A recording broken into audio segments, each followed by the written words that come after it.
שמי רן מורין, אני הפסל של הפסל הזה, עץ תפוז מרחף, היה קצת קשיים טכניים, אבל אני אדבר על הפסל שעשיתי פה ביפו, ועל כיוון מחשבתי שאני קורא לו שימור יצירתי, Creative Preservation. השתרשות, enracinement, הוא אחד הצרכים החשובים ביותר והכי פחות מוכרים של הנפש האנושית, טוענת סימון וייל, הפילוסופית הצרפתייה. הפסל הזה לדעתי עוסק בחקירה של הטענה הזאת, במידה מסוימת, עוסק בזה. לא מזמן הייתי בפסל ביפו לבדיקה שנתית של בטיחות שאנחנו עושים כל שנה. הפסל הזה זה יצור חי ודורש כל הזמן טיפול, ושהייתי ליד הפסל, האתר הזה הפך להיות אתר תיירות, כל הזמן מגיעות קבוצות, הגיעו קבוצה של תיירים אמריקאים עם מדריך ישראלי צעיר, והוא אומר, המדריך אומר, מספר לקבוצה, לא מזמן הגעתי הנה יחד עם חבר שלי, גם מורה דרך, פאדי קוראים לו, לתכנן סיור משותף שלנו, ואמרתי לפאדי שהפסל הזה מסמל את העם היהודי, מכיוון שהוא היה בגלות 2000 שנה, לא היה מחובר לקרקע, אבל עדיין המשיך להוציא פרי ולפרוח. אז פאדי אמר לו, מה פתאום? זה מסמל אותנו, את תושבי יפו הערביים. אנחנו גידלנו תפוזים ושלחנו את זה לאנגליה בתור ג'אפה אורנג'ז, הרבה לפני שהיהודים באו, ועכשיו נשארנו בעיר שלנו, עיר התפוזים, תלויים באוויר, כמו התפוז הזה האחרון, מנותקים מהאדמה ומתוקים מהכל. אז המדריך הצעיר אמר, אתם רואים מה זה ישראל? ישראל, כל אחד יש לו את הסיפור שלו, כל אחד יש לו את הנרטיב שלו. תבין. למה אני מספר את כל הסיפור הזה בהתחלה? זה נכון שזה קשור כאן, אבל זה גם דוגמה טובה למה אני מתכוון בשימור יצירתי, Creative Preservation. כאן הפסל נמצא, אתם רואים תמונה מ-2013,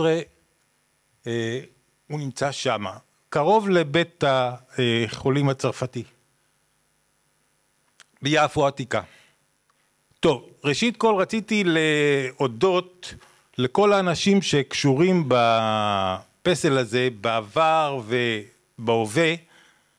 הפסל הזה מאוד שברירי, כמו שאמרנו הוא יצור חי, שדורש הרבה התעסקות כל הזמן, וזה שהוא הצליח להישאר חי 30 שנה, זה לא דבר פשוט.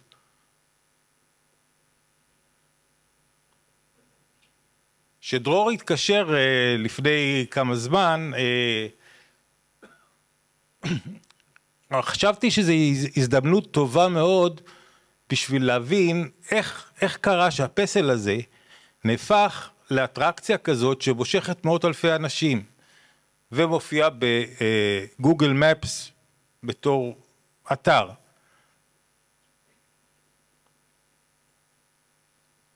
יכולים לראות אותו בפעולה.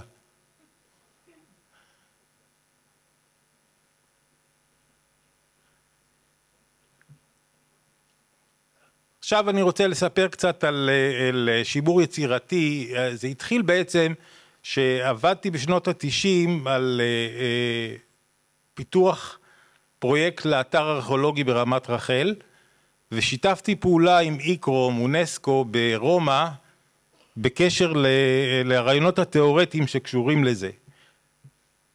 עכשיו, שימור יצירתי מתעסק בצדדים יותר של הזיכרון, וגם בצדדים הטכניים, אבל גם ביותר הזיכרון, והרעיון הוא להשתמש באמצעים אמנותיים לשימור אתרים היסטוריים.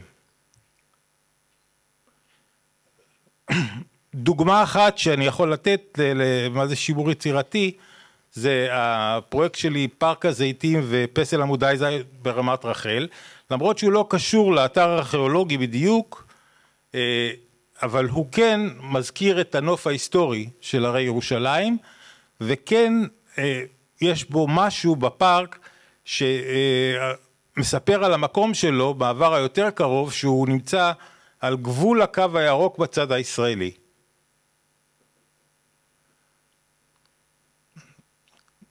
שימור יצירתי עוסק במושג שקוראים לו רוח המקום, ג'ניוס לוצ'י. מי שעזר לי, שהתחלתי לחקור את הנושא של יפו, להבין קצת יותר טוב מה זה אומר ג'ניוס לוצ'י של יפו, זה אדם שהזכירו אותו היום, אבל הוא צריך לדעתי להיות, הוא אדם מאוד מרכזי בכל הסיפור הזה של יפו, קוראים לו שמואל טולקובסקי.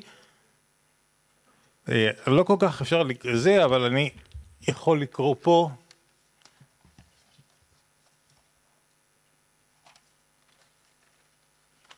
הוא אומר ככה, כמעט שאין לך עיר אחרת כזאת, שכל כך הרבה הרבו לצור עליה, לכבוש אותה, לבזזה, להרסה ולבנותה מחדש. בעצם, אם אתם רואים את הרשימה הזאת כאן, היה איזשהו מישהו בקהל שקצת סיפר על הדבר הזה, אני חושב שאתה, ליפו יש היסטוריה ארוכה מאוד. ספר יותר מעודכן מהספר של טולקובסקי שיצא ב-1926 על תולדות יפו, הוא ספר של הארכיאולוגים שחפרו לאחרונה בשער רמסס של אוניברסיטת קליפורניה, ומ-2011 הוציאו ספר גדול, וההיסטוריה שהם מספרים זה מתחיל ב-3800 לפני הספירה, ואתם רואים מה טולקובסקי התכוון שהוא אמר שככה, יש פה כל התרבויות האלה, לכל אורך הזה של 6,000 שנה שעברו פה ביפו, כבשו אותה, הרסו אותה, לא רק יהודים ופלסטינים היו פה, ואני חושב שזו נקודה מאוד חשובה בקשר להרבה מהדיונים, וגם בקשר למכון שלכם, וגם אני רואה בה מקור לאופטימיות, לפתרון בנקודה הזאת. טולקובסקי גם כתב ספר מאוד חשוב, שאגב קצת משנה את מה איפה דניאל אמר על קשר למקורות ארץ התפוז, מאיפה הוא בא ומתי. הספר שלו זה פרי עץ הדר, ספר מקסים ומעניין, שבעצם מנתח את התולדות של, גם מבחינה בוטנית וגם מבחינת תרבות העולם, את פרי העדרים. יפו, הג'ניוס לוצ'י של יפו קשור הרבה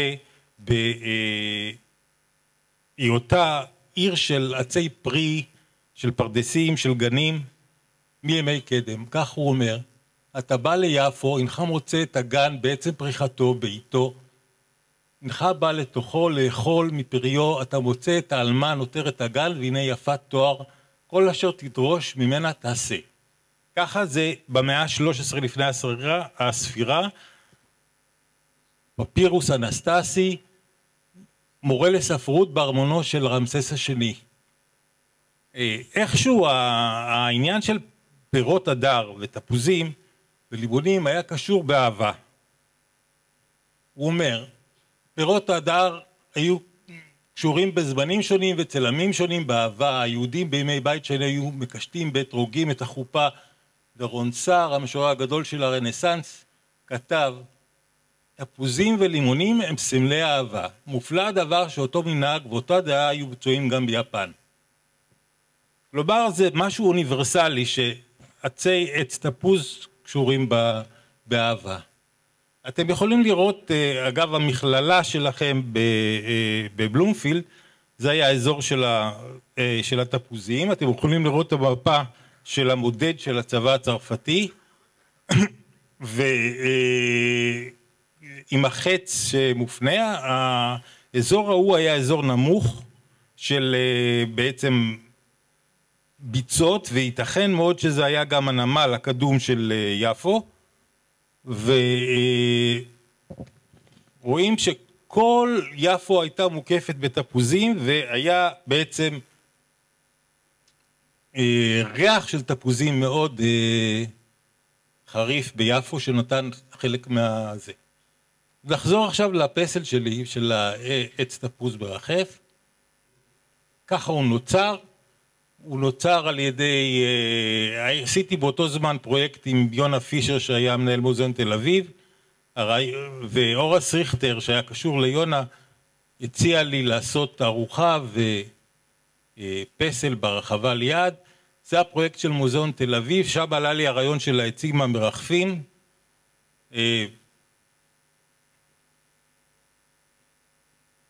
כיוון שהרחבה נמצאת על חניון, אי אפשר היה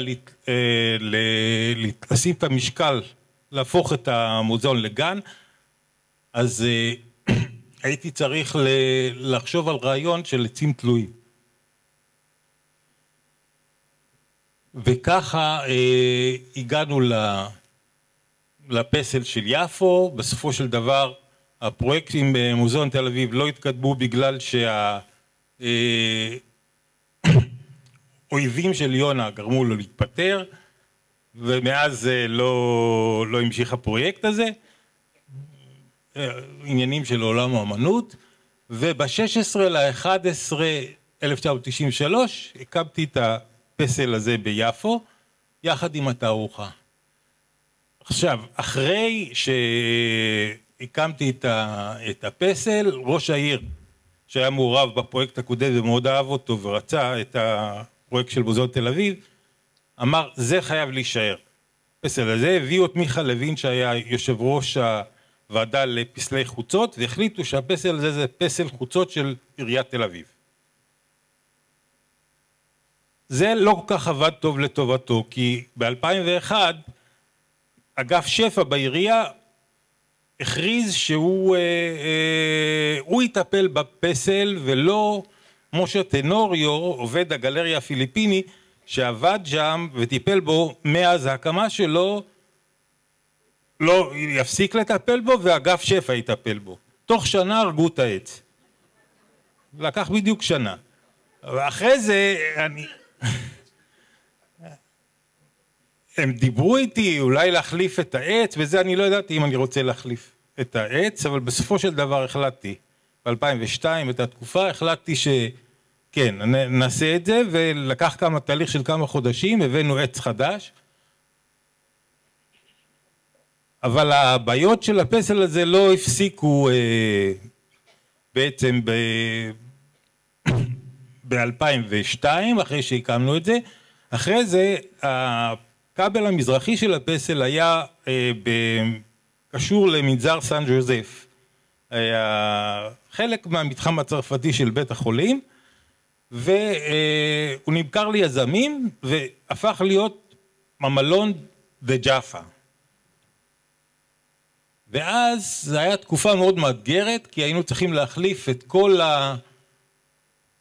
השלד שלו, את הכבלים, את כל מיני דברים שקשורים אליו. אתם רואים קצת מתהליך הבנייה, אבל הפסל שרד את התקופה הזאת, והוא חי עד היום עם אותו עץ.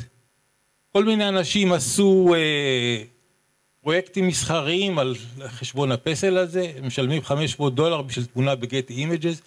יש אנשים שהם מציירים את הפסל ומוכרים, זוג מעצבים איטלקיים עשו קריירה שלמה של פרויקט קבורה אקולוגית דווקא, ותוך השאלה בוטה הייתי אומר מהדבר הזה. מפרסמים בכל העולם אגב. יש אמנית רוסייה שממש מוציאה מוצרי עץ תפוז מרחף. אייפונים, תיקים. כן.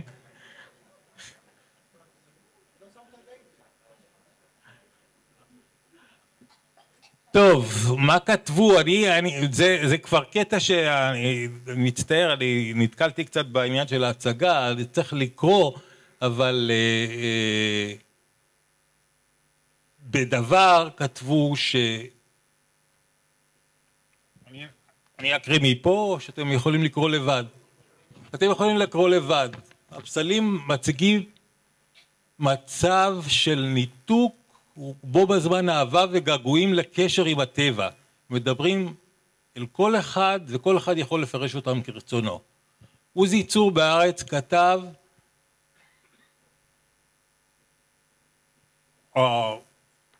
זהו, דיבר על